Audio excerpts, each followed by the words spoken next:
মুই ভাবলাম আজকে একটু আসমানের চাঁদটারে একটু দেখি, একটু উপভোগ করি। ঢাকার শহরে কি আর চাঁদ দেখন যায়? এই যে দেখেন, আমি একটু ক্যামেরাটা ধরছিলাম আসমানের দিকে। পাশের বিল্ডিং গুলার লাইট দেখা মনে হইতাছিল সব চাঁদ বুঝে সেই সব বাসার মধ্যে ঢুকা বইয়া রইছে। কারো বেডরুমের, কারো ডাইনিং রুমের, কারো বাথরুমের, কারো চিকেনের, সরি চিকেনের না, কিচেনের।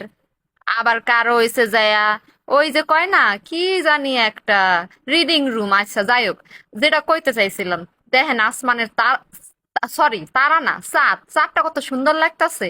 কিন্তু এই ঢাকা শহরের লাইটের জ্বালায় যদি চাঁদটা একটু উপভোগ করতে পারতাম। কি আর করার, তবুও চেষ্টা করলাম একটু ক্যামেরা বন্দি করার জন্য। কিছু তো আর করার নাই, চাঁদটারে তবু উপভোগ করার চেষ্টা করলাম। এই আর কি, যদি আপনারা আমার কন্টেন্টটা দেখা একটু ভালো পান তাহলে একটু লাইক শেয়ার দিন। ধন্যবাদ।